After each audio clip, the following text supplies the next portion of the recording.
அனைவரும் நம் கடவுள் அருளிய விடுதலையை கண்டனர், விடுதலையை கண்டனர். மாந்தர் அனைவரும் நம் கடவுள் அருளிய விடுதலையை கண்டனர், விடுதலையை கண்டனர். ஆண்டவருக்கு புதியதொரு பாடல் பாடுங்கள், ஏனெனில் அவர் வியத்தகு செயல்கள் புரிந்துள்ளார். அவருடைய வலக்கரமும் புனித மிகு புயமும் அவருக்கு வெற்றியை அளித்துள்ளன. மாந்தர் அனைவரும் நம் கடவுள் அருளிய விடுதலையை கண்டனர், விடுதலையை கண்டனர். மாந்தர் அனைவரும் நம் கடவுள் அருளிய விடுதலையை கண்டனர், விடுதலையை கண்டனர். இறை இயேசுவில் பிரியமான அன்பு இறை மக்களே, மாதாட்டேவனுடைய அன்பு பக்தர்களே, உங்கள் அனைவரையும் தினம் ஒரு திருப்பாடல் வழியாக சந்திப்பதில் மகிழ்ச்சி அடைகிறேன். இயேசு கிறிஸ்துனுடைய பிறப்பிற்கு பின் வருகின்ற இந்த வாரம் நமக்கு இரட்டிப்பான மகிழ்ச்சியை கொடுத்து கொண்டே இருக்கிறது. அப்படி பார்க்கிற பொழுது இன்று நமக்கு கொடுக்கப்பட்டிருக்கின்ற இந்த திருப்பாடல் இறைவனே அனைத்துலகின் தலைவர் என்கின்ற தலைப்பின் கீழ் கொடுக்கப்பட்டிருக்கிறது. விவிலிய பேராசிரியர்கள் திருப்பாடலை 5 புத்தகங்களாக பிரித்திருக்கின்றார்கள். அதனுடைய பார்வையில் நாம் பார்க்கிற பொழுதுதான் சரியாக நாம் திருப்பாடலை புரிந்து கொள்ள முடியும் என்பதில் மிக ஆழமான அறிவுரையை நமக்கு தருகின்றார்கள்.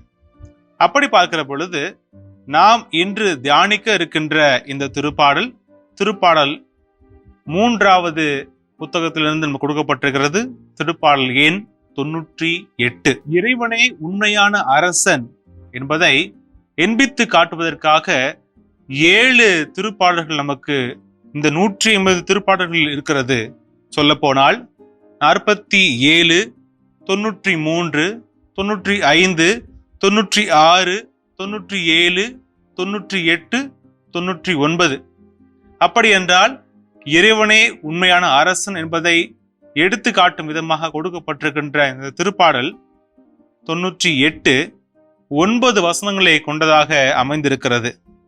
இதனுடைய பின்னணி என்ன என்று பார்த்தால், மீண்டும் மீண்டுமாக நாம் சொல்ல வேண்டும் என்றால், பாபிலோனிய அடிமை தலையிலிருந்து மீண்டு வந்த இந்த மக்கள் எருசலேமை நோக்கி பயணிக்கின்றார்கள். நாங்கள் எல்லோருமே வணங்கா கழுத்துள்ளவர்களாக இறைவனை நாங்கள் எதிர்த்து நின்றோம், அடிமைகளாக பாபிலோனுக்கு சென்றோம், குரோர பிடியிலே நாங்கள் துன்பப்பட்டோம், மீண்டும் வர இறைவன் எங்களுக்கு ஆசிரியை கொடுத்திருக்கிறார். அதனால் நாங்கள் மீண்டும் எருசலேம் நோக்கி பயணிப்போம், எருசலேம் தேவாலயத்திலே விழுந்து மன்றாடுவோம் நாங்கள் என்கின்ற மகிழ்ச்சியோடு திரும்பி வருகின்றார்கள்.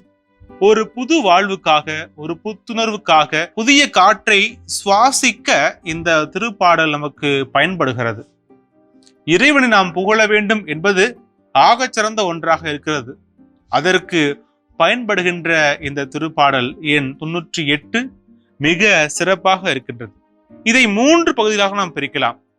1 முதல் 3 வரை, 4 6 மற்றும் 7 9. கடவுளை துதிப்பாட முதல் 1 3 வரையும் இறைவன்தான் உலகை ஆளுகின்றார், அந்த அரசின் கீழ் தான் நாம் வாழுகின்றோம், அது சிறப்புமிக்க அரசு என்பதை எடுத்து காட்டுவதற்காக 4 6 வரையும் மற்றும் கடைசி 7 8 9 வசனங்கள் இந்த இயற்கை எவ்வாறு இறைவனை புகழுகிறது என்பதை எடுத்து காட்டும் விதமாக இது அமைந்திருக்கிறது. இந்த திருப்பாடலை நாம் தியானிக்கிற பொழுது எப்படி இந்த இஸ்ரேல் இனம் பாபிலோனிய அடிமை தலையிலிருந்து மீண்டு வந்த பொழுது அவர்கள் உன்னத காற்றை சுவாசித்தார்களோ, அதே போல கிறிஸ்துவனுடைய பிறப்பை கொண்டாடி கொண்டிருக்கின்ற அந்த மகிழ்ச்சியில் இருக்கிற நாம் மீண்டும் வர வேண்டும். எதிலிருந்து என்றால், பாவம் என்கின்ற நிலையிலிருந்து, துரோகம் என்கின்ற நிலையிலிருந்து நாம் மீண்டு மீட்பை நோக்கி பயணிக்க வேண்டும் என்பதை எடுத்து காட்டும் விதமாக இந்த திருப்பாடல் நமக்கு அமைந்திருக்கிறது. இதனுடைய சிறப்பே 3 கருத்தின் கீழ் அது அமைந்திருக்கிறது. ஒன்று, கடவுளுடைய திட்டம் மக்களை மீட்பின் பாதையில் அழைத்து செல்ல வேண்டும் என்பதும், இந்த மீட்பு மகிழ்ச்சிகரமான மீட்பாக ஒவ்வொருவருக்கும் அமைய வேண்டும்.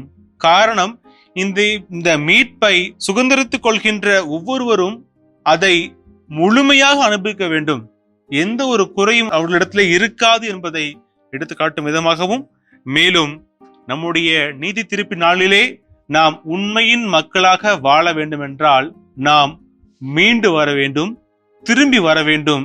யாரை நோக்கி என்றால் இறைவனை நோக்கி. இயேசுவின் பிறப்பினுடைய அந்த மகிழ்ச்சி, அந்த அன்பு, அந்த இரக்கம், இதையெல்லாம் இறைவன் கொடுத்து கொண்டே இருக்கிறார்.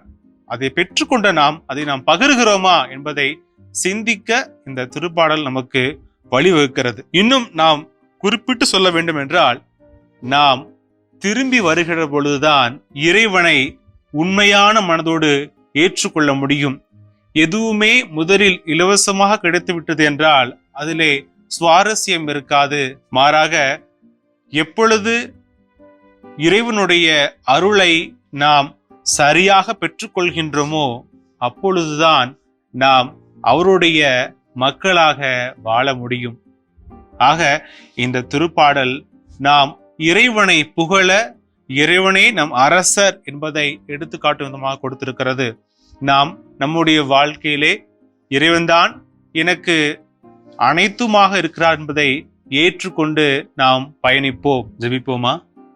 அன்பு இறைவா, இந்த நாளை கொடுத்ததுக்காக நாங்கள் நன்றி கூறுகின்றோம்.